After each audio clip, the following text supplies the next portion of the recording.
welcome to the Failure Report session. My name is Alethia Kang. I'm a recent graduate of the Saïd Business School at the University of Oxford. And welcome to this session.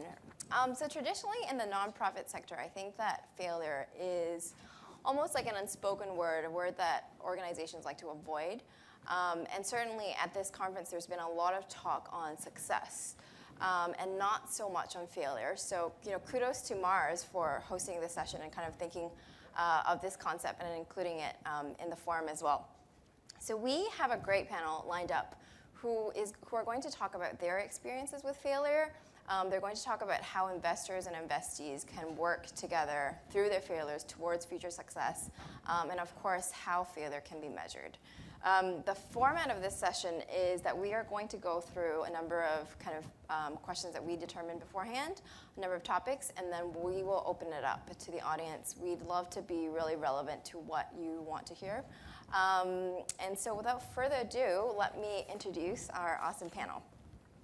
So Scott Gilmore is the founder and CEO of Building Markets, a social enterprise that helps create jobs and reduce poverty by connecting local entrepreneurs to global markets. Under his leadership, the organization pioneered new models for creating shared value and helped broker over $1.2 billion in contracts in Afghanistan, Haiti, Timor-Leste, and Liberia, creating 70,000 local jobs in the process.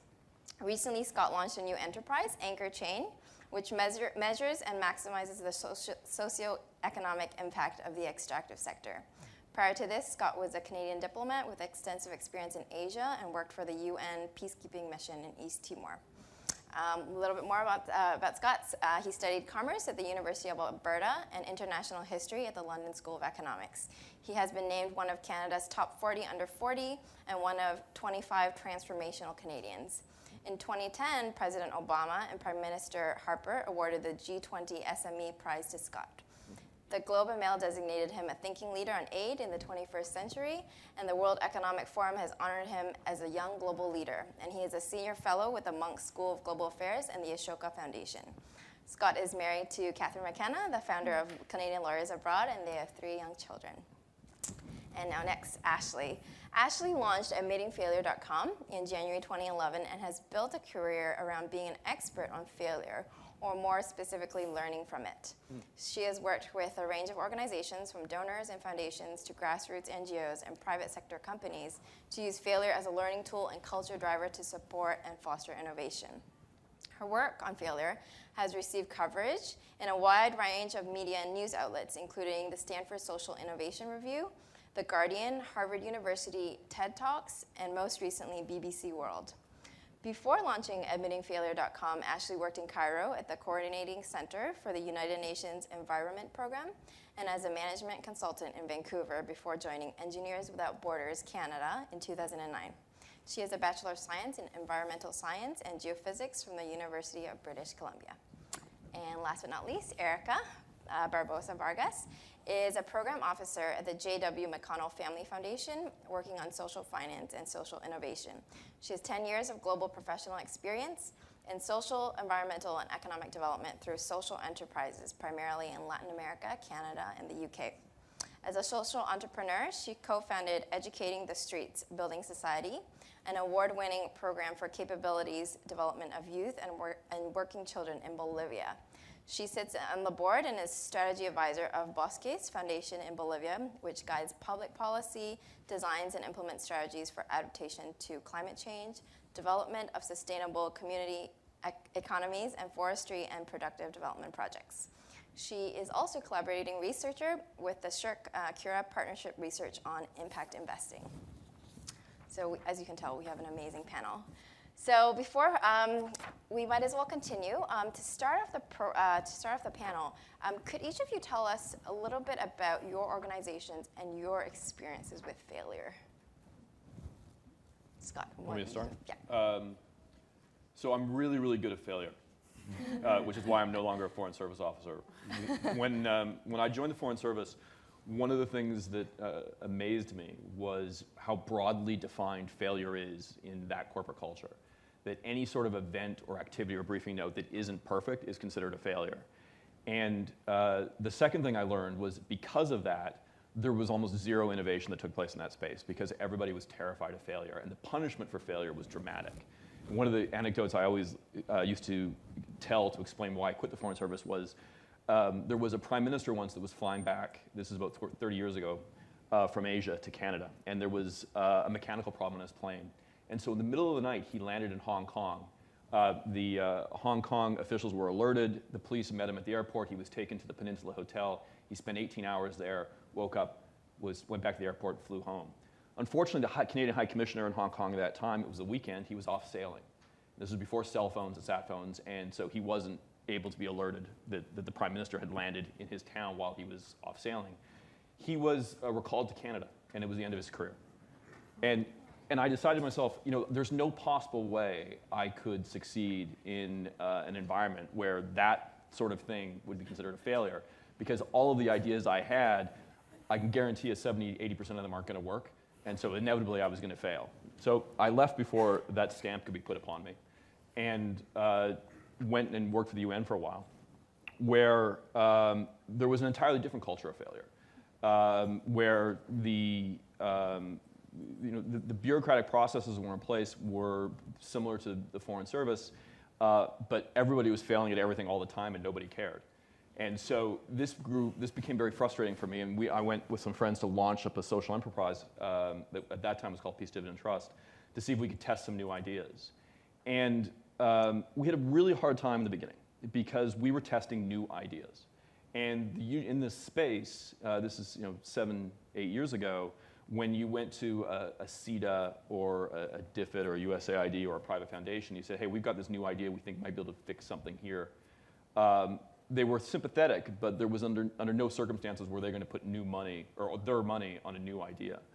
So we started off very small, but as we began to have successes, that money came to us, and we got bigger and bigger and bigger. But we still were facing, ironically, that same culture of fear that I tried to escape from the Foreign Service. So I'm going to use CETA as an example here. Does everybody here know what CETA is? The Canadian International Development Agency. It's the donor arm of the Canadian government. They became a large donor of ours and a very supportive donor, but also a very conservative donor. And so when we would launch off into an activity in Afghanistan, which is a very hostile and complicated environment, we would have to, through virtue of necessity, have to innovate day to day. And this became very, very difficult with CETA funding because they would give you a grant and it would set you on rails. And it didn't matter if those rails were heading over a cliff. Those are the rails on the contribution agreement. And failure was defined on whether or not you executed a coordinated plan, not whether or not you actually succeeded. And that's when we began to approach private foundations, particularly in Silicon Valley, because those guys got it in Silicon Valley. Guys like Jeff Skoll, one of Canada's wealthiest people. By the way, the only one of 2 Canadians to sign the Giving Pledge. He made his money at eBay and set up the Skoll Foundation, which is probably, I think, one of the single leading investors in terms of aggressive, innovative, failure-friendly social impact investing. And they understood where we were going with this, and they also understood that not only was failure a necessary element of our activities, but they actually welcomed it, and in fact put an amazing amount of pressure on us to try to push harder and fail fast and test new ideas, even though we felt that the potential impact of a new idea might be huge, but the potential failure was equally large. They were like, go for it. If you're not failing, you're not working hard enough. And that's because the money came out of the .com environment where every billionaire in Silicon Valley has failed at 3 or 4 different things and failed spectacularly. And when you sit down and have drinks with these guys, they boast of their failures. When someone's about to go into a business partnership with someone, they want to know how well they failed before, because it's a sign of how they can innovate and learn and adapt. And so the future for us is now moved to the United States and moved to Silicon Valley in particular. And we've developed these wonderful relationships with these donors who are really actually pushing us from behind as opposed to blocking us in front. So that's quickly our story on failure. I can go on for hours about the rest of it, but you guys have more interesting things to say. Similarly, I can talk about failure for hours and hours, and often do. So I, as Alethia started saying, I'm really delighted to have a panel on failure at this forum. There's a lot of talk about success, but to me, that path, reaching that success, actually means getting really, really good at failure. And sitting up here, I'm wearing two hats. On one hand, I am head of failure for Engineers Without Borders, and my other hat is as founder and CEO of my own social enterprise called Admitting Failure. So on the Engineers Without Borders side, Engineers Without Borders has, well, I write our annual failure report, which I have a copy of here if anyone wants to see it. And Engineers Without Borders has recently remodeled itself as an incubator in systemic innovations. And what that actually means, or an example of one of those systemic innovations, is our business development services team, which provides non-financial support to African businesses and is actually changing the face of impact investing in Africa. Another innovation that EWB is investing in is my social enterprise, Admitting Failure, which I started basically to support organizations in creating a safe space to talk about and learn from failure, with the long-term vision of changing the dialogue in the sector to be more open to failure and recognize the value in failure as a catalyst for innovation and the collaborative learning that's needed to create social change. And my job really is to improve the performance of organizations. And talking about failure actually does improve performance, and I'll paint a picture of what that looks like. I was working with a bank executive who told me this story that they put on this huge event to attract clients to this particular region. Expected hundreds and hundreds of people to come to this event, and one family showed up. And she's telling me this story, and she's cringing at it to recount it. But what she saw was that because it was so embarrassing, no one wanted to talk about it. They were trying to pretend like it hadn't happened.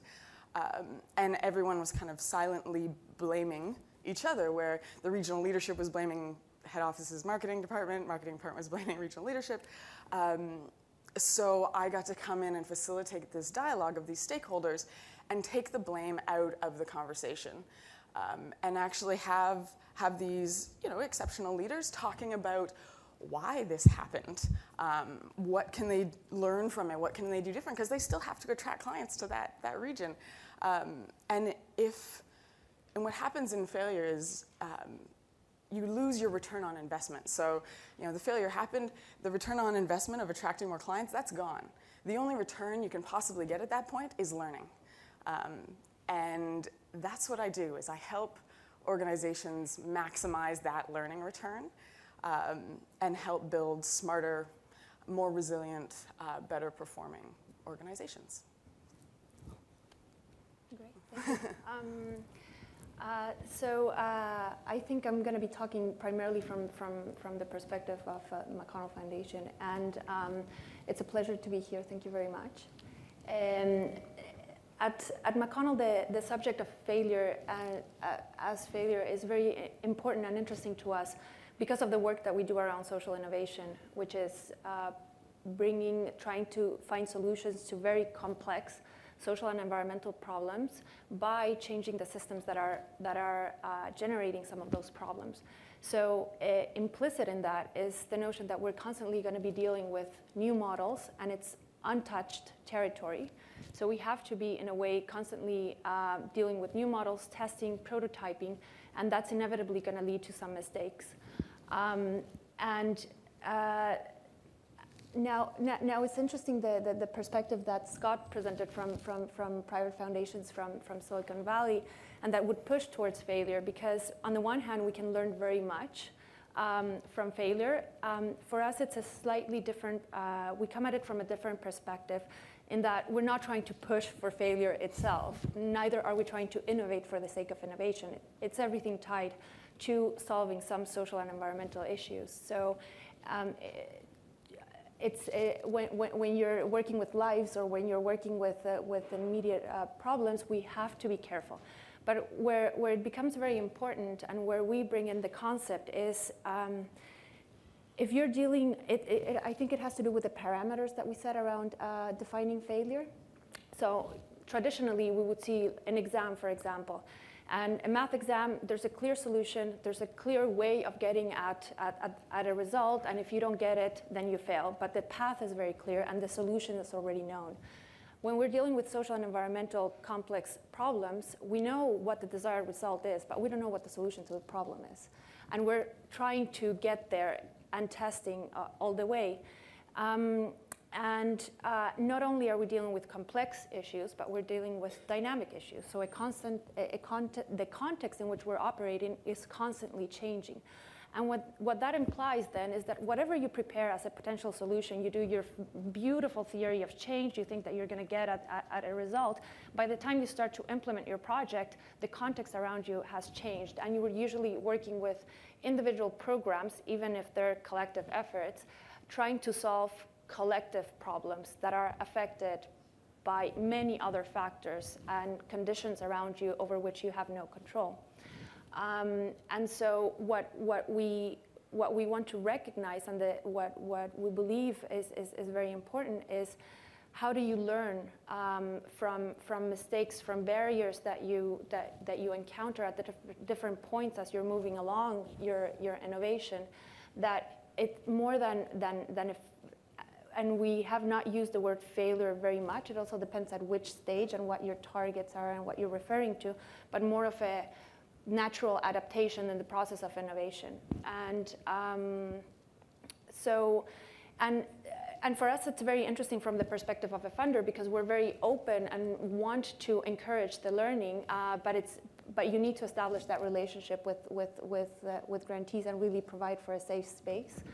And it's also very dependent on the cultural, organizational culture of organizations, how open they can be about their failures. For example, at one point, we had given a grant for an organization that was successfully working at a local level and had developed a plan to do extensive dissemination across the country.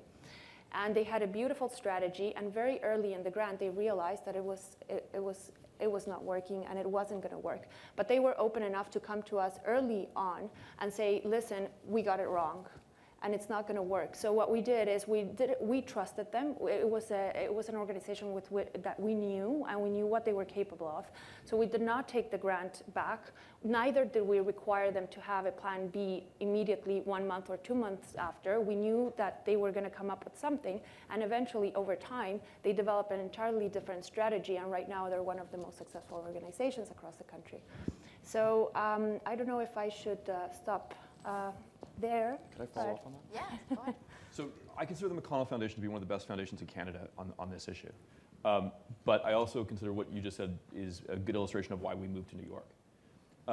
When you look at the donors and you put them on the spectrum, they fall into 3 different categories. You've got the traditional donors, like the CETAs and what have you, who are terrified of failure. Terrified of failure so much that they've actually, over the generations, redefined what success means. It doesn't mean actually poverty reduction numbers in their aid programs in Ghana, for example. It means budget deviation percentages. A successful aid program in Ghana is one that has a less than 5% budget deviation. It has nothing to do with what actually you bought for that money, because it's much easier to succeed or not fail on budget deviation than it is on actually trying to figure out a solution to some of these intractable problems in Asia. So that's the first category. The second category are foundations like your own, which admirably tolerate failure, create a safe space, allow their grantees to fail and not punish them and own it and accept it. And like you said, you might not use the word failure that often, but you also don't run away from it. But then there's the other category, like the school foundations and a few of the other, Humanity United and others in the United States, which they go a step further into this third category, which is they actually want failure, because they recognize that if you're truly going to innovate, whether it's you're trying to, last night, for example, I had dinner with a fellow in New York who is inventing a wristband to carry your iPhone.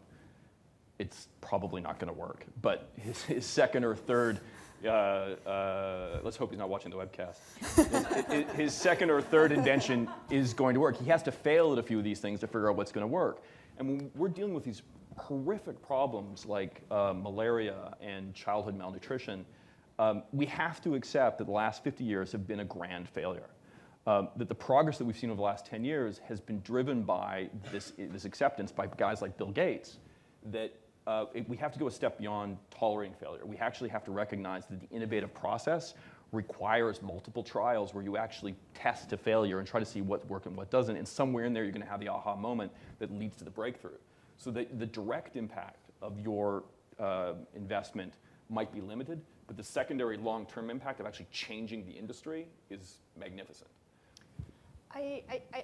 I'm on the same page with you on that, except that I think that it very much depends what is the social issue that you're dealing with and what is the type of organization and business model that you're working. Because one thing is trying to find new products and services for the bottom of a pyramid where it's about improving products that you might be developing in isolation, in a vacuum.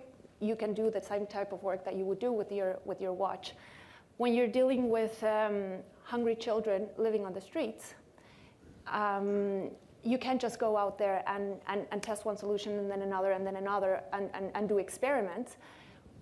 How else are you going to actually come up with a solution? I mean, that's whether you're trying to figure out a better program in Rio de Janeiro for street children or come up with a better malarial vaccine, you have to be able to accept that you're going to have to push the boundaries.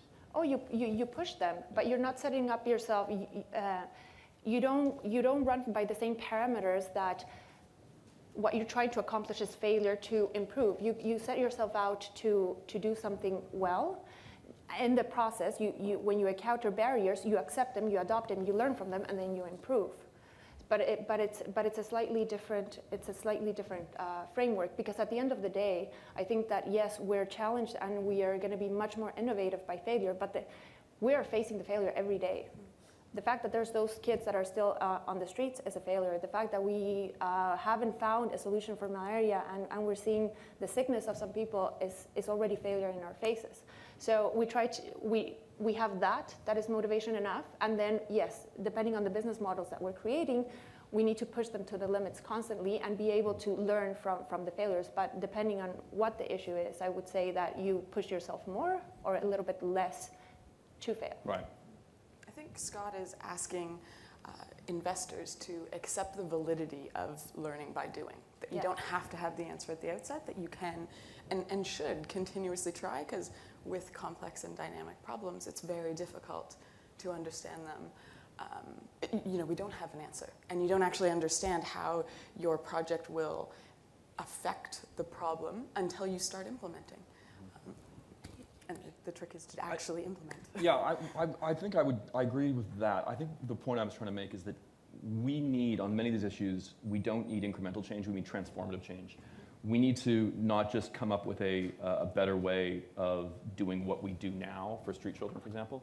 We have to come up with an entirely different model. And the only way that happens is by pushing a little bit farther ahead on the experimental curve. And so I think that's why, going back to our example, that's why we decided to relocate to New York, was because we could sit down with these donors and say, listen,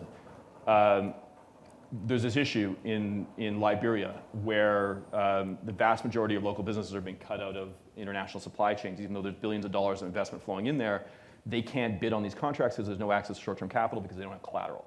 We think we have an idea that may fix this and could be transformative. But we got to be honest with you, there's only about a 20% possibility this is right. These are all the different things that could go wrong. But if it is right, the impact on Liberia alone would be worth the gamble. And I can have that conversation in New York or Palo Alto. I can't have that conversation in Ottawa or Toronto. And so that's why I was happy to participate in this, is because this conversation that's taking place in this room right now, it happens at in San Francisco. It's been happening in San Francisco for years. Is there something that you've seen in the States in terms of what foundations actually do, other than listening to you, that you think Canadian foundations could learn from? It's hard for me to answer for that because we actually have never received any money from a Canadian foundation. And so I know there's a couple of big differences from observation that I can note. Canadian foundations are, so the United States is 10 times larger than Canada, basically, in terms of GDP and population. but the size of our philanthropic space is significantly smaller than 1/10 the United States. There are so many more options in the United States and for every type of issue and things like that. And the money that they're giving is significantly larger. And so you have a little bit, the administrative cost and that sort of thing is different. But I couldn't go beyond that. Okay. Like I know, for example, at the McConnell Foundation you talked about these safe spaces. Do you want to kind of elaborate on that and talk a little bit more about how you actually work through? You did give us one example. And just to sort of like a compliment, the idea of we want not only the organizations to be able to be okay with failing and then being open about it and to learn from it, but it's also a learning process for us because we don't want to be grantors that are just giving out checks. But I think that some of the issues that we're trying to deal with, everybody has a role to play, so we have to walk the walk with them. And so a couple of things that we do very, very concretely. One is establish a very close relationship with the organization and really get to know them, and we become more partners than really we closen the relationship. Another one thing I think has to do with how it's embedded in how we talk about learning, which is something that we highlight a lot. We're not really interested in what's working, and to that extent, I agree very much with Scott. That's sort of like the more boring part, if you want, that you get what you told us you were going to get. What we were really interested in learning about is what didn't work and why, because then that becomes very useful information that feeds back into the entire innovation and social innovation program that then we can expand, and it's about also what you do with that learning. You want to not only feed it back to the organization's strategies, but then share it across organizations so that you can build something that is a little bit more solid. What other things do we do in terms? So when we're asking our reports, for example, it's now a different way to see it too is you can have a conversation and establish the parameters too. Say, okay, what are the limits? You're going to have entire flexibility, and there's going to be an open space around the implementation. But obviously, there's certain minimum targets that you want to establish, and that you do in conversations with the organization, so that at the end of the day, you're not accountable to specific results that are not obtained or that are difficult to measure. But at least you did what you said you were going to do, and. I would think those are the primary points that we try to and principles that we. Those are great examples, especially for other foundations that might be out here. So Ashley, I'll pose a question to you. How do you think we talked a little bit about the definition of failure and how different organizations define them? How could we define failure in the social finance space?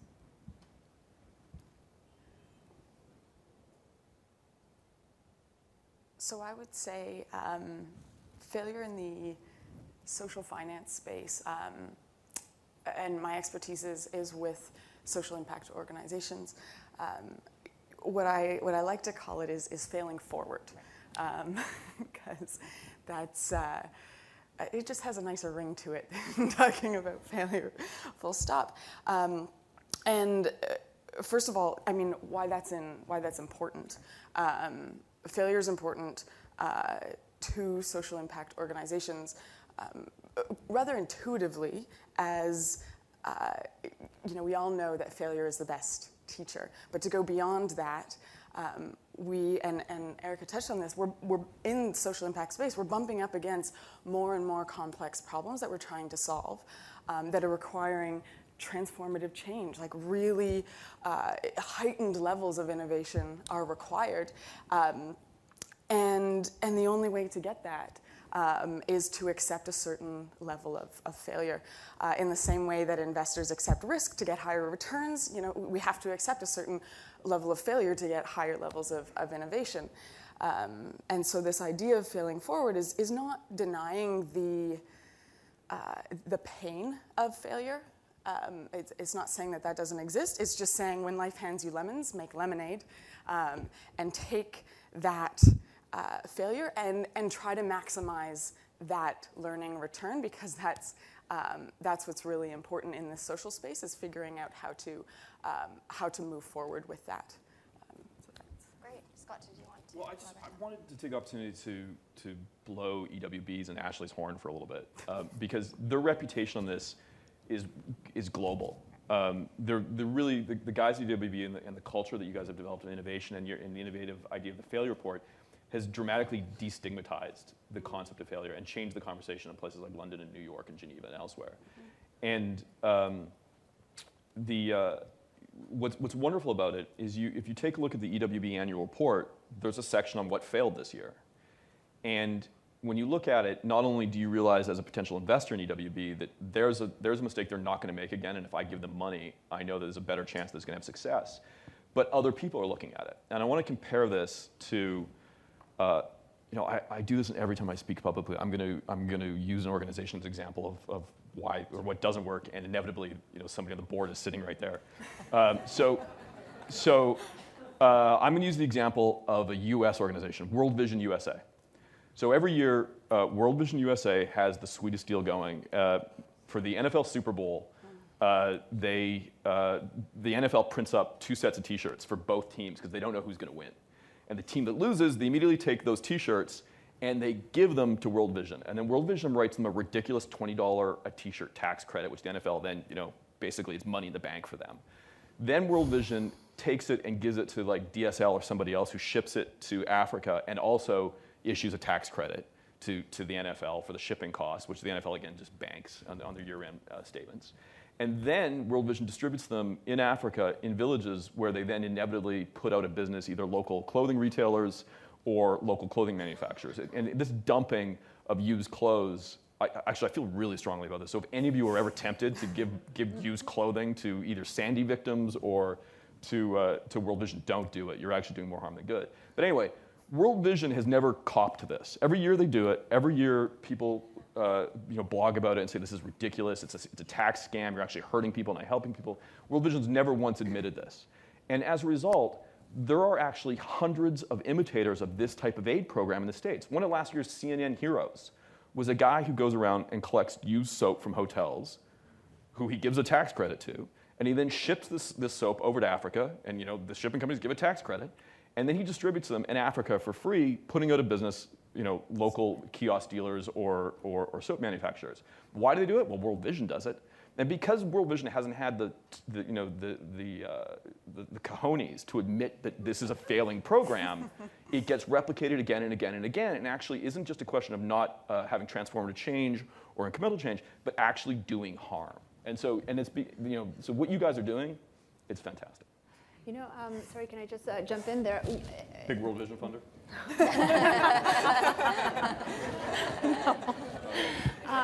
No, that's an interesting point because something that comes up also is, and again, it might be more around the definitional, conceptual side, but the different opinions about what constitutes failure. Where are you setting? How are you setting your measures of success? And what is it that you're basing yourself in order to determine failure? Is it the success of the organization at some point that can continue working, or is it around the results? Because we have had experiences as well where there's going to be a clear unattainment of even certain targets that were expected, that one party could say, well, I think that's a failure, and in the eyes of the other party, they're doing just fine. Mm-hmm. So it's an interesting tension there. And which leads to another point, something that is very important also from the forefront, whether it's an investor or a funder, to do is to be very transparent and communicate and be very clear at the outset, and sort of like no surprises down the road, but then have an agreement over what the measures are going to be. Yes, I agree. Scott, have you had that experience with the funders in the U.S. in terms of them defining failure for you? Yeah, there's a world of difference between USAID versus a private, an ultra high net worth individual in California who really wants to sprinkle his investments in such a way that one of them hits jackpot.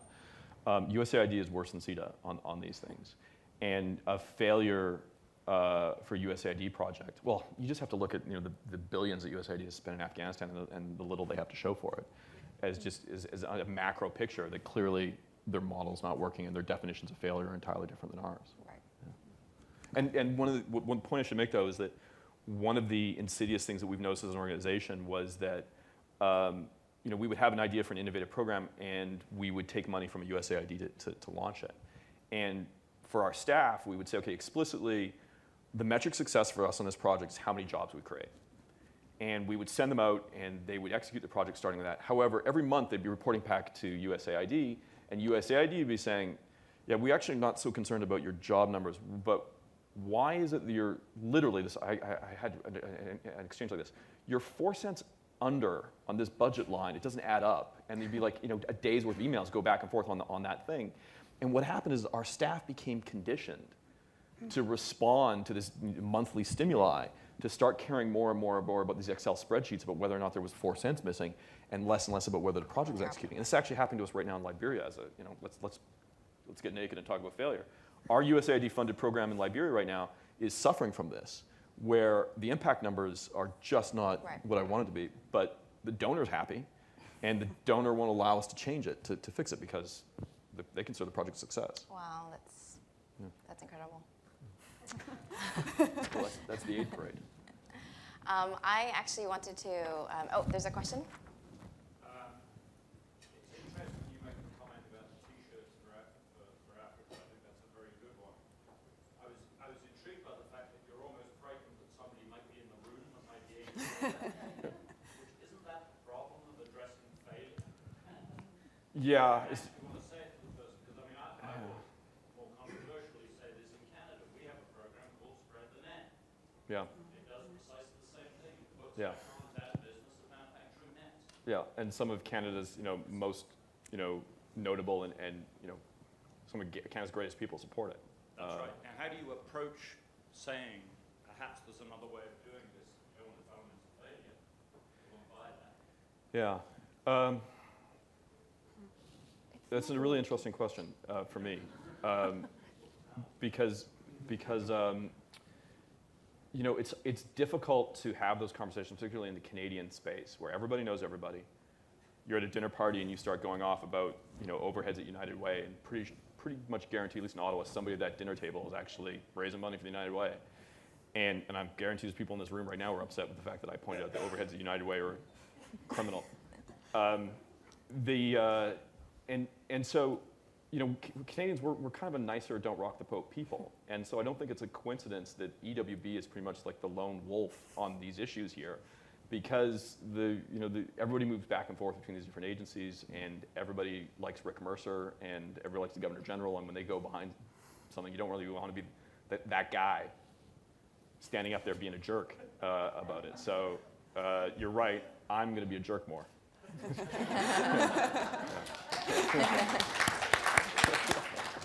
Be more like Americans, you mean? Yeah. Sorry. I love Americans.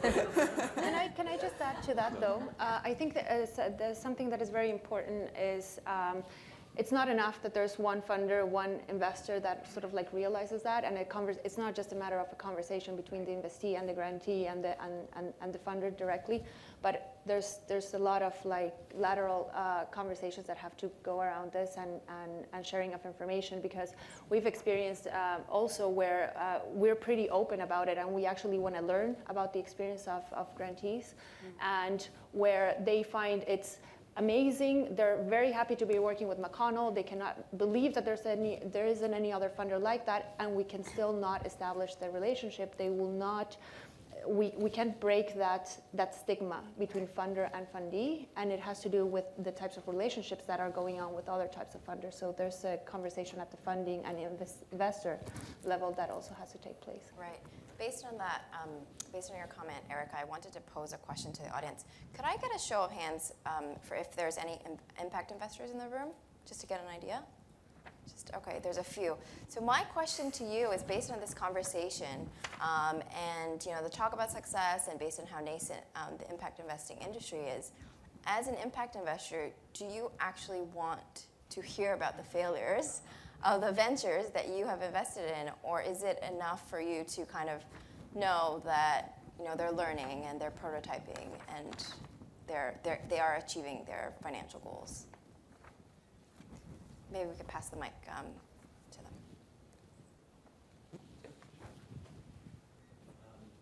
Yeah, so it's interesting question, and I was actually in a little sort of side session this morning. You know, we kind of stepped out and a couple of people, and we happened to be chatting, and people looking at impact investment space and looking at investments, and someone that's got some experience there. And, you know, and I won't bring it up who it was, but someone had been pitched by a firm, and it turns out the person we were chatting with had been one of the first investors in that firm. And it turns out there was a difference between the audited financial statements and sort of the presentation that was being shown. Sort of the difference between gross IRR and net IRR. And it really resulted in a huge lack of confidence. And that you could see it happening, whereas, you know, it was almost as if sort of the veil had been lifted and all of a sudden you saw, you know, the Wizard of Oz standing there behind the curtain. And, you know, you use this analogy, oh, let's get naked, let's talk about this. But I think there's a bit of a fear there in terms of that. And so for me, I would say that I think that transparency is an absolutely crucial part of impact investing.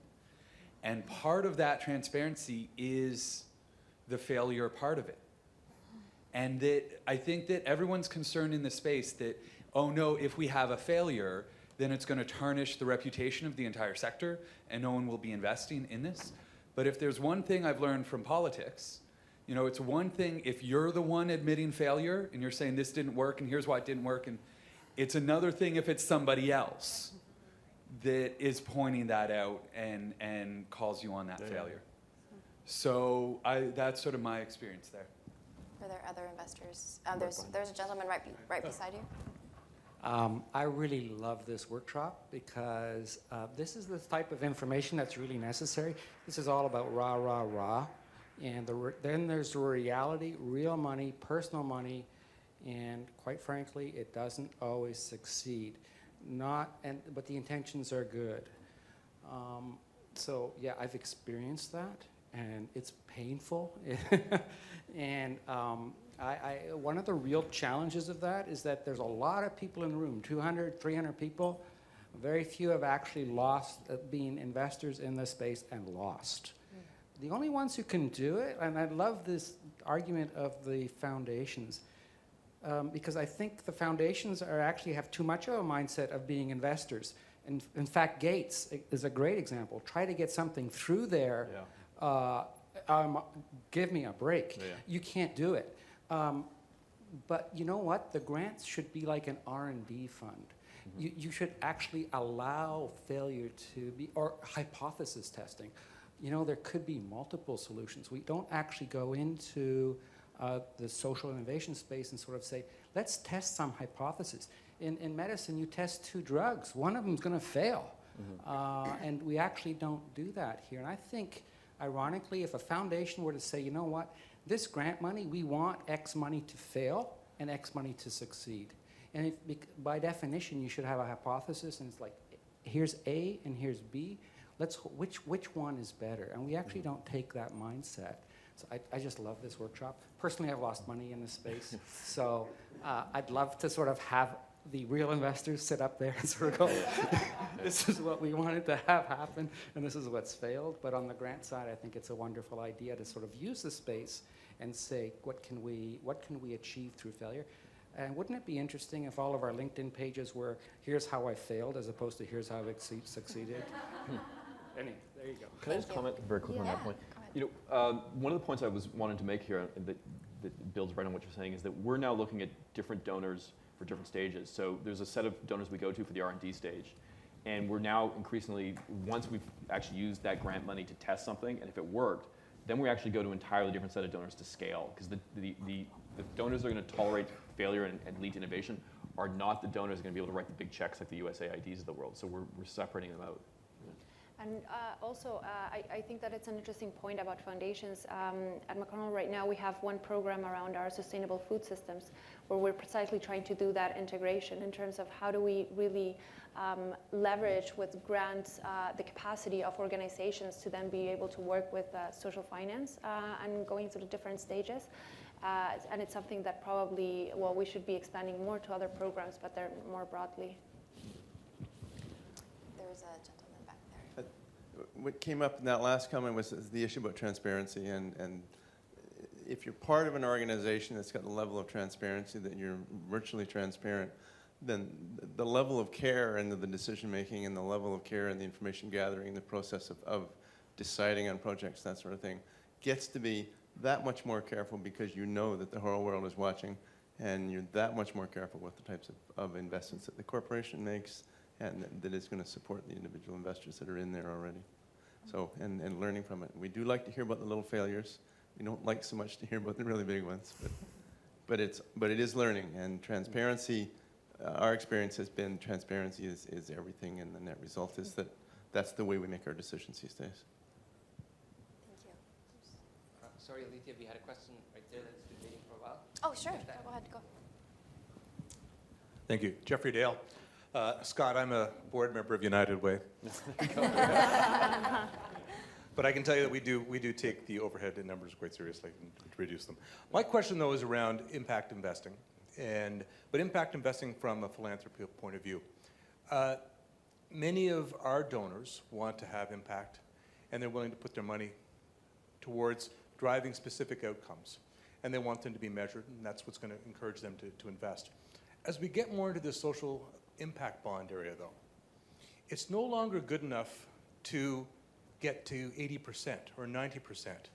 And the community that is doing these incredible projects within our cities, they always try to achieve 100%, but very often they don't. But when you start to look at the whole construct of a social impact bond, where someone is backing it and someone's looking for a return on this, what happens when you don't achieve? Because this is not a sector per se that is that thinks of 80% as failure. Yeah. Dale, I think going back to the point I was making earlier, I think you don't look at social impact bonds as drivers of innovation. They're drivers to scale, and that it's the McConnell money, it's the investing we were talking about before, where you can walk away from it. It's the grant money that you're not expecting a return. That's what's going to lead to the innovation. It's the same thing you see in the venture capital market in the States. Is there's a recognition, there's money that you go to for testing, and there's money you go to growing. But I'm not an expert on the social impact bond market, but that's how I take a look at it. And just to add to that, implicit in the model of the social impact bond and what Scott just said of taking it to scale is that you already have a tested model, so you would know what the level of results is that you can have before you even consider that finance structure.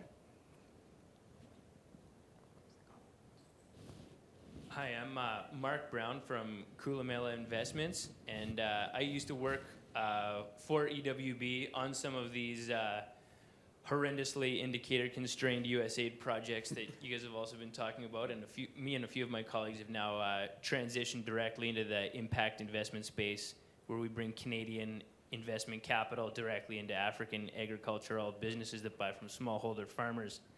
And just in response, Alethia, to your question, we love when they share failures, and we love when our investees share upcoming failures. Recently, we had a small $8,000 loan to guinea fowl rearer and incubator in northern Ghana. Guinea fowl is a type of poultry, and he became very sick and couldn't manage his business the way that he needed to, and his cash flow got choked up when he was sick. And instead of coming to us and telling us, hey, I have a really big problem, I'm not going to be on schedule, things aren't going to meet, I'm actually falling a little bit behind, he took out a loan from a loan shark that was charging like 1,000% interest instead of the 20% interest that we had in our deal. So we were sort of saying, hey, whoa, like, we're in this because we want to see your business grow. We want to see your profit margins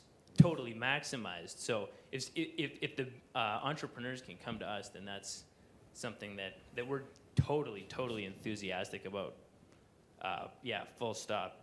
And then Scott, I just had a question for you with, because we also pitch to investors on the supply side, and sounds like you do too. And I'm just wondering, when you give the pitch of, we've got a 20% likelihood of success, what's the "and" that you pitch to investors with that?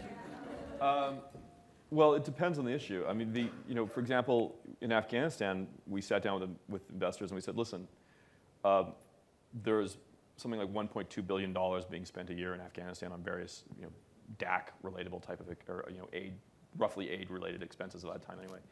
Only 5 to 10% of it's actually entering the local economy. We think we have an idea. To explain that number, 5 to 10% is entering the local economy. It's not being stolen or wasted. What's happening is, rice is being bought in India and flown into Afghanistan. Expats are being flown in from Virginia. Petroleum is being bought in Pakistan, things like that, where a lot of these resources are actually available locally. And so what we said was, listen, we're going to test something in the middle of a war that we think might be able to move that 5-10% to say maybe 15 to 17%, but that represents hundreds of millions of dollars and thousands of jobs. And to the credit of CETA, originally to the credit of former minister's political staff who did it over the heads of the bureaucrats, they made a $300,000 bet on that. And that $300,000 bet led to, we had some success, the project grew, and it led to over $1 billion in contracts being shifted into the local economy and the creation of 70,000 year-long jobs. And so that's the and, is that we're going to say, this is the potential. And there's lots of those potentials in my industry, in the aid industry, because the returns on investments over the last 40 years have been horrific. And so, EWB has been really good at finding some of those sweet spots and innovating. And so there are lots of ands, depending on the issue. And CETA also has an intimate interest in improving the economy of Afghanistan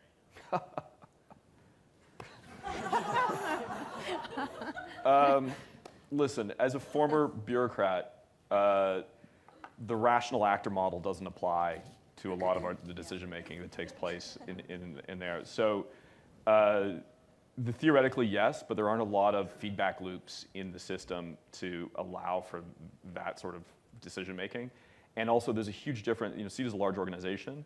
The Afghanistan task force was actually really innovative, willing to take risks, test new ideas, and that was driven by a lot of the personalities that were placed on it. They were able to call from the entire government, so the best and brightest, most innovative and risk, people had appetites for risk, not just in terms of them being based in Kandahar, but testing new ideas. You can go to other parts of CETA and other country programs where it's 1973. So when I gang up on CETA on something, I want to make it very clear that there are elements, there are parts of CETA that are actually fantastic on this stuff, and the ATF was one of them.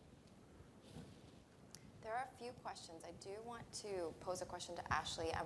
Let me and get back to your questions. Are you from the perspective of an investor? Wanted to see if anyone wanted to. Yes. Okay. Let me pose a question to Ashley, and then I'll get back to the questions. So Erica has talked about the importance of having a really strong relationship between the foundation, between the investor and investee, so that they can balance, so that they feel safe to be transparent. And there is a risk that if that relationship does not exist, investees will try to manipulate numbers in order to receive continued investment. So Ashley, I wanted to get your thoughts on how impact investors might be able to get around that while encouraging them to share their failures, but at the same time being financially profitable. I'd have to say for the investors in the room, I'm not sure investors realize the immense impact that they have on their investees. And so if an investor wants to have that honest dialogue and get truthful and transparent results from their investees, they are in the driver's seat of driving that dynamic. And essentially what we're talking about here is creating a more meaningful dialogue between the investor and investee. So getting beyond this, show me the money or you're out kind of idea and moving to something much more meaningful.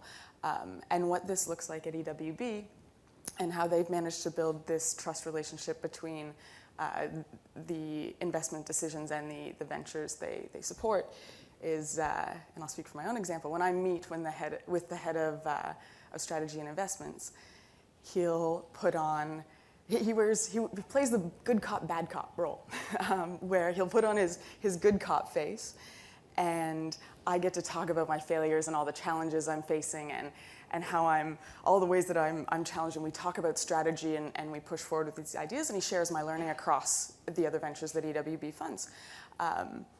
And then the second half of the meeting, he'll put on his bad cop face, and he's saying, "Come on, Ash, get your act together. We need to see you reaching your goals." And it works. It works most of the time, not always. But essentially, the important part in that for investors that want to have that want to hear these failures from their investees is playing both of those roles and being explicit about when you're playing good cop and when you're playing bad cop, and opening up that dynamic for that trust to be built. So I can trust that the head of investments will listen to my failures and help me through them when he's good cop. And I can trust that he's going to push me not to get lazy and always strive for my goals and always get better when he's wearing the bad cop. Great. And Erica, you had an example as well from Quebec. I believe there's a network. So just a comment on that. I think that two things going on. I think that on the one hand, we also need to find a way in which we shift the power dynamics and level it a little bit more, because at the end of the day, I don't think that the failure or success of social enterprises depends only on the social enterprise. We're working in a complex environment with multiple actors, dynamic systems, and every stakeholder has responsibility and input. So investors have to be seen also as a responsible stakeholder in whatever deals are taking place of the success of the enterprise. And that's a little bit the model that, there's a neat model in Quebec where you have a network of social financiers that have organized Cap Finance around social economy enterprises. So, but the whole purpose of being of these financiers is in their values and principles about equity, justice, and they're very much aligned with the social enterprises as well. Their interest is in the success of the enterprises, and what they've done is they work as multi-stakeholder assessments. They've developed a common guide that they use where they also articulate, it's a financial analysis guide for nonprofits and collective organizations. So then they also have points about community rootedness and what it takes for social enterprises to be successful. And all of the financiers have different offerings and products, so then they enter in complementarity to offer at different stages the financial support. But all of that, if there's any problem with the social enterprise, then they also they intervene to see what's not working and what type of non-financial support is needed.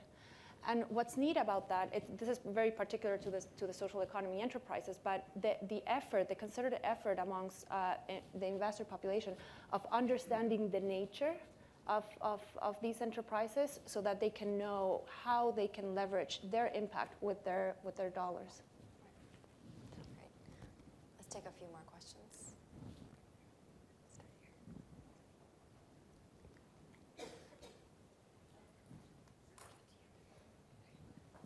Hi there.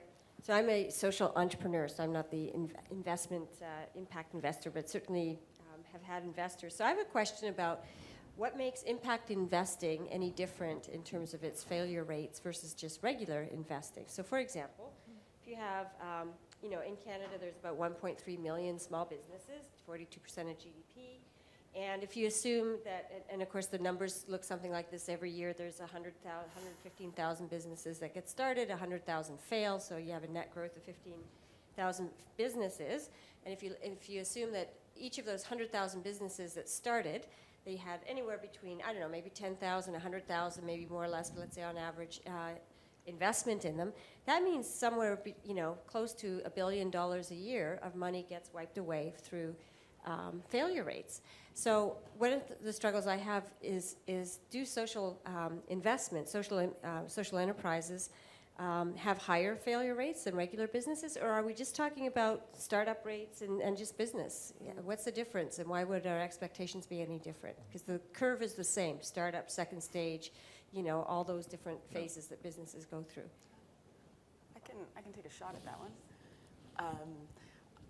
I think there is a lot of analogy to be drawn between the two, and certainly I don't have numbers. I don't know what the failure rates are, but EWB as an investor looks at itself as and has modeled itself after this venture capital model, taking that mindset that if you have 10, you invest in 10 ideas, 5 will fail, One will do really well, and the other 4 will, do moderately.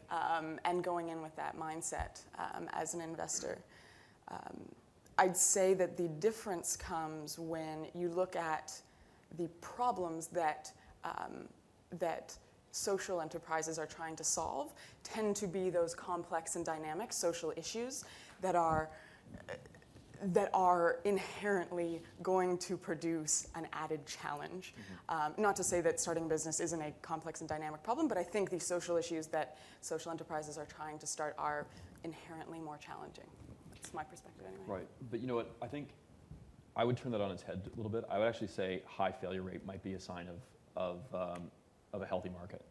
Let me illustrate with a couple examples. There's an office tower in Ottawa in the market called 1 Nicholas Street, and it's sort of the home to most of the Canadian NGOs that operate in that Ottawa federal space, who get a huge amount of funding from the various departments of the Canadian government.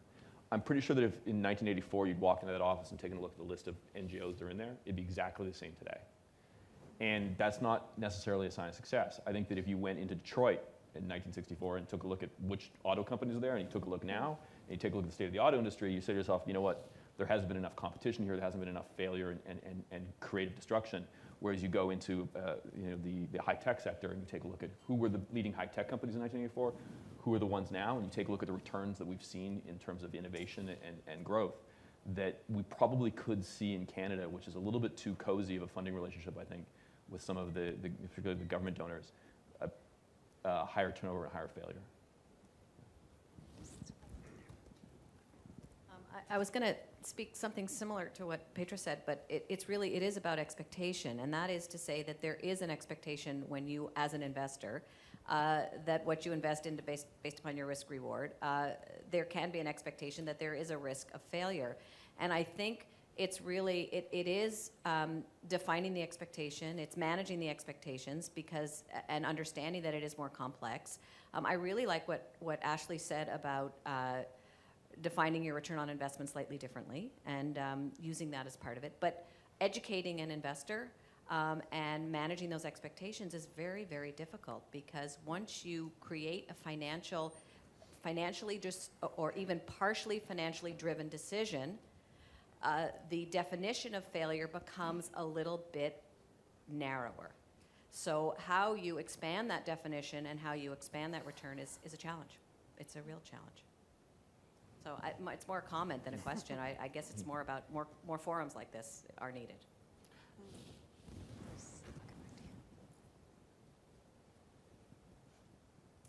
Hi, I actually run a nonprofit, and I have 2 questions. I was actually recently at a conference where they brought together donors and grantees to have an open discussion about the power relationships. And one grantee got up and said, well, we're told to talk about our failures and to be transparent. How do you feel as a donor when I go up to you in the first conversation I have with you about failures, I failed here, and the donor responded, well, that's probably not a good idea. Once we've funded you, we'll be open to hearing about your successes and your failures. We don't really want to know that in the first 5 minutes of your pitch. So that's one question to you. How do you deal with that, and how do you present that when you're talking to donors? And the other question is the public, the more general public, because we talked about safe spaces, we talked about private donors or foundations. I think of a great example, Charity Water. They build wells in developing countries, and after having a lot of successful projects, one day they posted a video of a well that they dug. Everyone was really excited, and no water came out. And they said to, openly on the internet, 10% of all our projects fail. And they raised more money from that than they ever raised on any other campaign.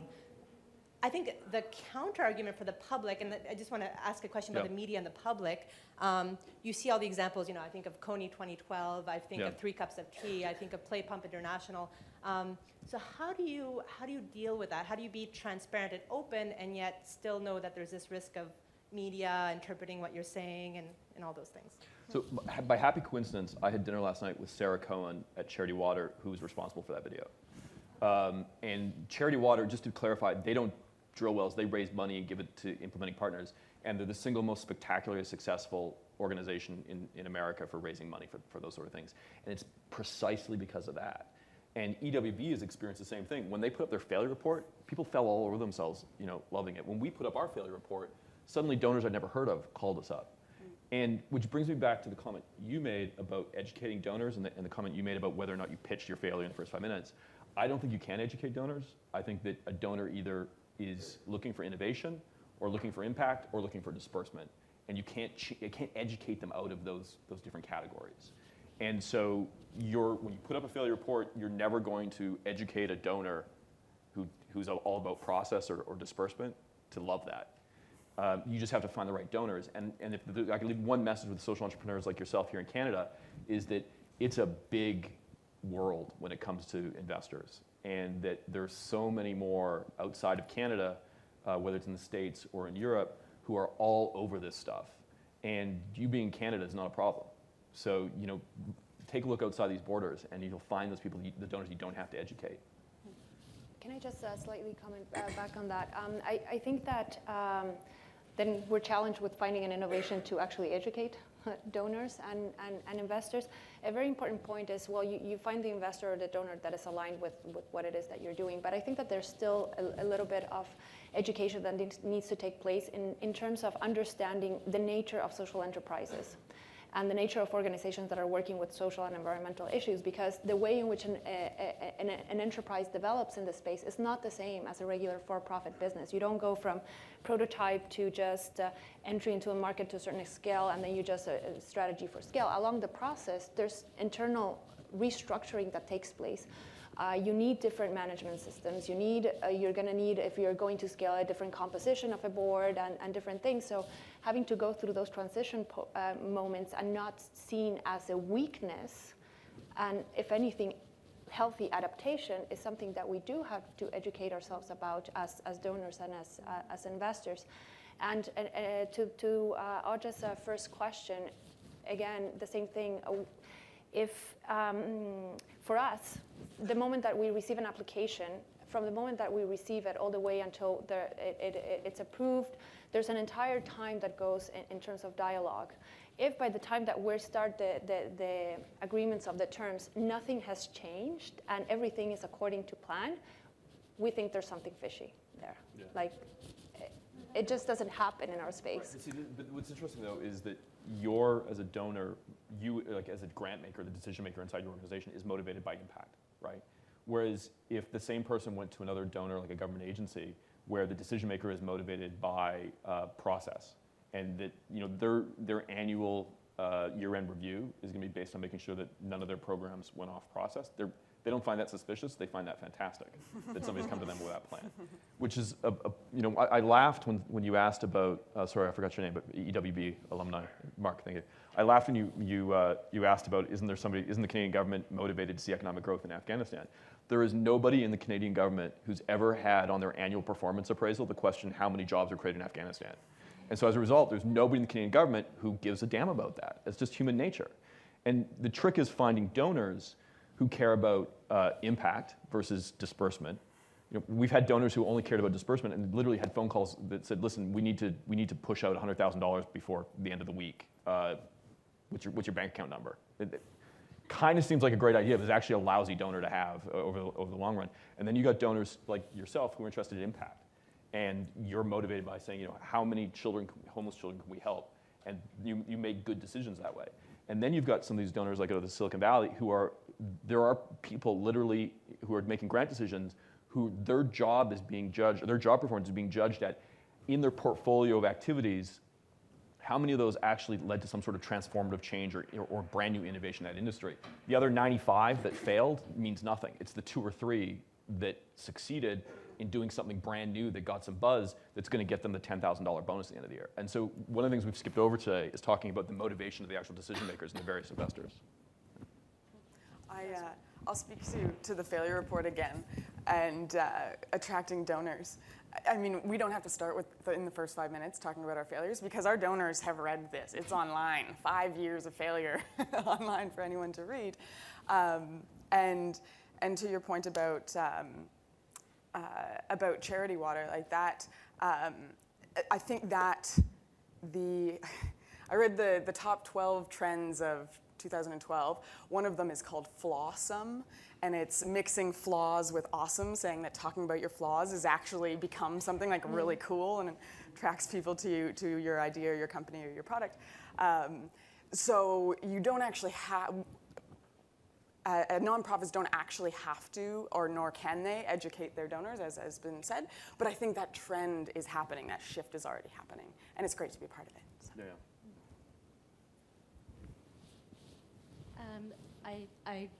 So I'm an evaluator, and I think that we are unusual creatures in this kind of space. And I wondered if you could speak a little bit more to the experience of, a few of you have said sort of, it's important to measure what matters and to sort of have experimentation and adapt in putting those measurement systems together. But you all talked a little bit about learning, and so the idea of why, what worked and why, and what didn't work and why. And so how do we get more savvy about understanding, about our measurement frameworks and understanding and capturing lessons around what didn't work and why? Because I think if we have 40 years or so of lessons of what didn't work, and if we were to build on that in a more systematic way, I bet you that we could sort of not only innovate better, but actually take to scale better. So just wondering, with something like the failure report or in other cases, what has been put in place from a measurement perspective that enables you to support those kinds of conversations, and then taking that further? Thank you for that question. That's actually the next thing we were going to talk about. So it's a perfect transition. Ashley, maybe you can start with the failure report as a self-evaluation tool, and then Erica and Scott, you can talk about just ideas for how we can measure failure in social finance. So yeah, the failure report is voluntary submission of your failure story, but it's not a measurement tool per se. I have been able to look back on years of failure reports and trend how EWBers tend to fall into the failure patterns. And I'd say that is one of the core values of the failure report, is actually not necessarily being this catalog of all the ways that we failed, because certainly we'd need a much bigger report, but actually drives this discussion that helps us learn how to get better at learning, and creates a space for that. But as a measurement tool, it's really not effective. What it is effective at is it's an indicator of what matters, and a celebration of that, and a subtle reinforcer of what matters. And when I talk about what matters, it is the learning culture of EWB that actually matters. So. And the failure report is an indicator to our investors and donors that we have this learning culture. And what that looks like is every day people are talking about their failures and with their teams, and they're having these discussions all throughout the year. So happens once a year I put a call out and say, send me your best story that you want the whole organization to hear about, and I publish it in a report. But it's the culture that underlies that's really important. Other ways that I've seen organizations and worked with organizations to help them report on and measure failure has been anything from giant fail-fairs and fail-con and those things that you can actually hold that within your own organization. I've seen and supported blameless postmortems, as I talked about. And if you, with the right ground rules, with the right process, it is entirely possible to take the blame out of a failure and have the stakeholders having a discussion where they're being honest about the role that they played, and that's when you maximize your learning return. In hospitals, this is a neat example. They have these meetings called morbidity and mortality meetings, where doctors, once a week will sit in a room and talk about the things they messed up, which obviously they couldn't do openly, but in that safe space are able to learn from each other. And I'd say one way of reporting and measuring failure that I think can apply to everyone is this idea of building practices around failure. And what I mean by that is it is almost impossible to recognize a failure as a failure when you're in it. And I do not exclude myself from that at all. You'd think I would know better, thinking about this all the time. I don't. You really need to be sharing your reflections with someone else and having that dialogue and having somebody else who's willing to question you and ask those tough questions for you to at once understand your failure as a failure and to be able to come up with the creative solutions to working around it. And that's why I started admitting failure, to support organizations in creating those failure practices. For me, I don't know if I have an answer from the actual measurement side, because then you get it also in terms of like, what are you setting as targets? What is it that you're actually measuring? Are you going to define success based on the longevity of the enterprise itself, the social impact, and it's very complicated. But from the evaluation perspective, I think that the methods that we have right now in place are not flexible enough to be able to capture the nature of social innovations and social enterprises in this space. There's a recent, I won't go very deep into it, but there's, I don't know if you're familiar with developmental evaluation. And for those that are not, there's a primer on the website, Mars, McConnell, and then also FSG recently published a report on developmental evaluation, which is really intended to capture and follow an organization through the entire process of the innovation and going from the beginning all the way to implementation, scale, et cetera, but capturing really what are those transition moments and key decision points in which things shift, and where you actually capture some of the knowledge of how you evolved over time. I think the one thing I would add is that we've tried to emulate some of EWB's behaviors in creating a culture that not only permits failure, but recognizes it as a creative element or a process in the creative, or an element of the creative process. And so, quite explicitly in our organization, nobody ever gets fired for failing, no matter how spectacular the failure. They get fired for not learning from the failure, from perhaps failing on the same thing twice. And again, this comes back to look for parallels to that type of culture. You look to Silicon Valley. At Facebook, for example, there was a famous example a couple of years ago where a summer intern managed to crash the entire server farm on like his second day, and they hired him because, like, wow, what a spectacular failure to learn from. And so we try to embrace the same thing. And so we have, we have a very open culture of the office where nobody gets yelled at for screwing something up, but the very next question we ask after the screw up, no matter how big or small it is okay, so how do we not do that twice? And making sure everybody else in the organization knows about it, so that we don't, so if we screw something up in Afghanistan, we don't do the exact same thing in Liberia 6 months later. There's something I wanted to add, and it actually goes back to the gentleman who asked the question about World Vision and wanting to be able to say that, wanting to have more Scots out there saying what needs to be said. I think there's another option that looks very similar to writing a failure report and creating those practices around talking about failure, because you can bet. I've met a bunch of people that work at World Vision. Those are smart people with great intentions, and the people that are working on the ground on their projects know exactly what is working and what isn't. They know.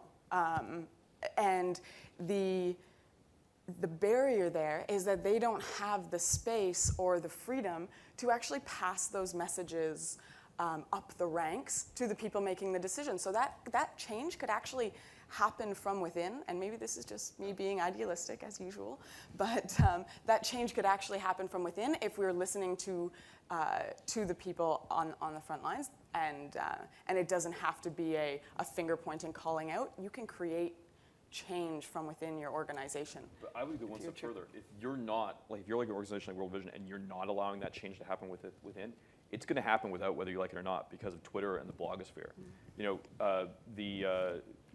The snark on aid reform on Twitter can be a bit much, but it leads to change. And if EWB screws something up in Ghana spectacularly and they don't tell anybody about it, we're still going to hear about it. And your donors are going to hear about it. You can't hide it anymore. Absolutely. Great point. Yeah. We have about 10 minutes left, so let's open up the floor to questions. first, thanks to whoever on the Mars team put the panel together. It feels like it's got my two favorite Canadian organizations in McConnell and WB and a new personal hero in Scott.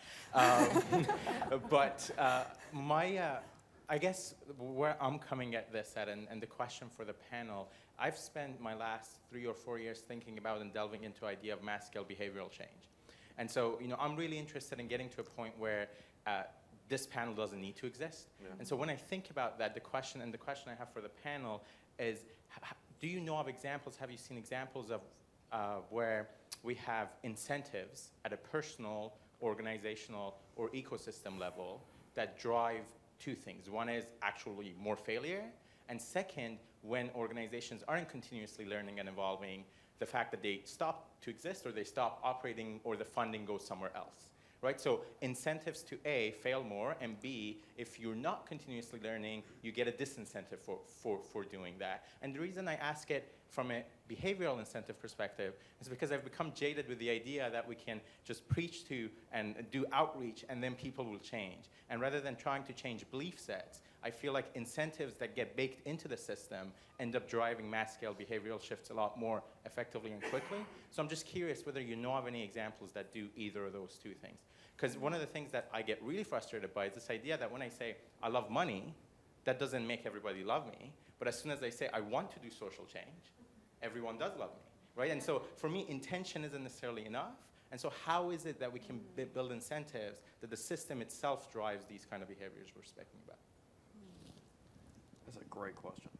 I don't know the answer to it, but I would make the observation that the more efficient the market, the more likely you're going to see that sort of innovation. So, I've made several references today to Silicon Valley. It's a very, very efficient market, matching ideas and organizations to investors. And so, and in Canada, on the other end of the spectrum, you've got the aid industry in Canada, which is a handful of NGOs that we all know, who are getting money from a handful, and in many cases only one donor, CETA. And so it's a very inefficient market, and you're not getting that competition for the next best idea in that. And there is, in the aid industry, particularly in Canada, there is a regular critique that whenever anybody starts up their NGO, they're criticized for, oh God, it's another little college kid from Guelph is starting up his own little ego NGO, and it's just going to take resources away from CARE Canada, that CARE needs to save children in Africa. Well, that doesn't work in any other industry, anywhere. You need new organizations entering the market with better ideas.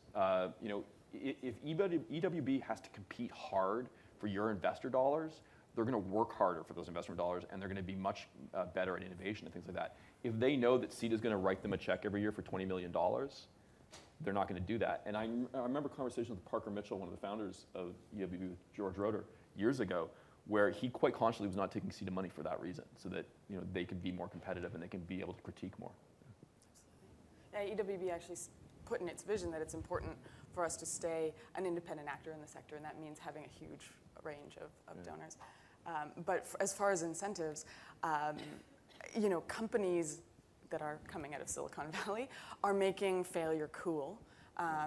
Your Facebooks, Google has 20% innovation time. Like, that is a really cool incentive that is making this space quite dynamic and actually changing the face of it. And I think I'm speaking to the younger generation. It's a little bit harder. I think there's a difference in mindset around failure. But on a micro scale, not to talk about the failure report again, but I will, it's like only the best failures end up in the failure report, which is an interesting way of incentivizing, taking risks and writing it. It's like, you're cool if you get a story in the failure report. So that's an organizational level incentive. I don't know that I have any better specific examples, but I think it's important to, and this just from behavioral psychology and the like, if you shift from a punishment framework to rewarding some of the behaviors that you want to change, and you're going to find fantastic examples in the book Nudge and behavioral economics. They're all over the place right now in terms of applying psychology to shifting behavior. Hey, I'm Rebecca. I'm also an EWBer, but I'm also a technology entrepreneur in agriculture mobile in Africa. I love what you said earlier just there on R&D, and my question is, I think failure's been obviously revolutionary in the NGO sector, but I don't think it's been revolutionary yet in social finance. So I like this idea of, I know that my enterprise, on a $30,000 grant to run a pilot, the actual value of us failing in agriculture mobile dissemination is going to be more valuable than that money. Even if we were successful, just the failures alone are going to be more valuable. How do you think you can use this failure movement to influence social finance and make that more apparent? Because like you said, Scott, you can't change a donor out of their categories, but I think you can make a paradigm shift in the way you present it to that donor. Yeah. I have a really intense personal example of that, which was I've got this photo that my mom will have on the fridge the rest of her life of me shaking hands with President Obama. And he's shaking hands and congratulating me on the fact that the United States government is about to give us $32 million to launch a brand new idea to test a finance innovation in Africa. So I flew from that meeting back to Washington, where they would sit down with the US government officials to get my money. And they said, yeah, great idea, really excited about it. There's one little problem. It's it's a new idea. So, and I said, yeah. I mean, the whole contest was for new ideas. And I said, yeah, well, so anyway, we're still going to fund it. It's not going to be 32 million. We thought maybe a number closer to like 2 million would be a good thing. So good ego check right there. I mean, going from shaking President Obama's hand to being told that,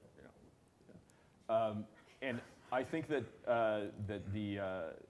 it's going to be really difficult in the social finance space because it's finance space and it's not innovation space. It's about a return on investment, and those numbers are very easy to calculate and very transparent. And so it's going to be an uphill battle, and you're going to see more hybrid investing models like the one we're using right now to try to operationalize this, where we found some other money that was what we're considering to be failure money. It's a grant, and we're not obligated to have a return on that investment, so we're going to use it to try to test different models, and several of them are going to fail, and hopefully one of them is going to work, and then we're going to transition to true investment money.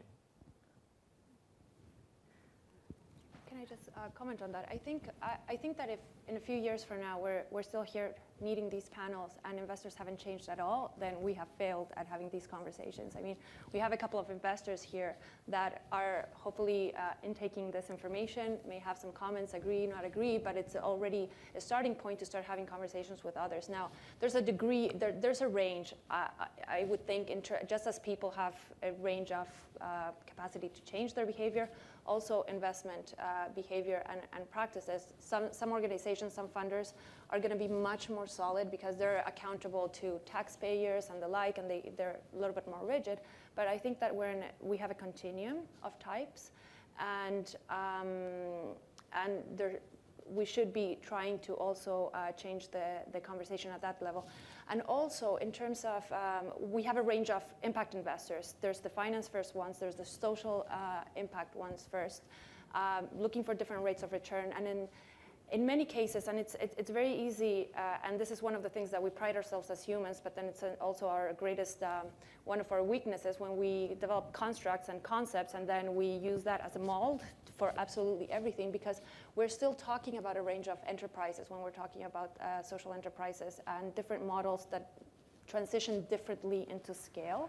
So I think we need to start to have a little bit more targeted conversations depending on the nature of the enterprises that you're working with, finding the investors that are aligned with the mission, so that then are aligned with the values of those enterprises, and there being a little bit of effort in understanding how those enterprises work, so that then you can set your expectations accordingly. I'm sorry, I think we're just out of time. One more. One more? Okay, one more really quick one. In 5 years, one of the most interesting things that we'll see is when impact investors end up saying, geez, my return was too high, but my social return was too low. Yeah. And that discussion will come in the future, and the opposite will also come. If the social return is too high, but the financial return is too low, and what do we do as investors? And I think it's something that's really fascinating, because we're not there yet. But the investor dilemma will be, especially if the financial return is too high, but do we compromise on that social Alethia, just a plug before we go. Sure. For the investors in this room, if you really are looking for transformative, high-impact investing, admitting failure is where you should be putting your money. They're changing not just this media industry in foreign aid, but everywhere. I mean, these are the guys that are having ripple effects, and they're global leaders on this. So put your money right next door. Yeah. So if anyone else has questions, just feel free to approach our panel after this. And I just want to give our panel a round of applause for taking out their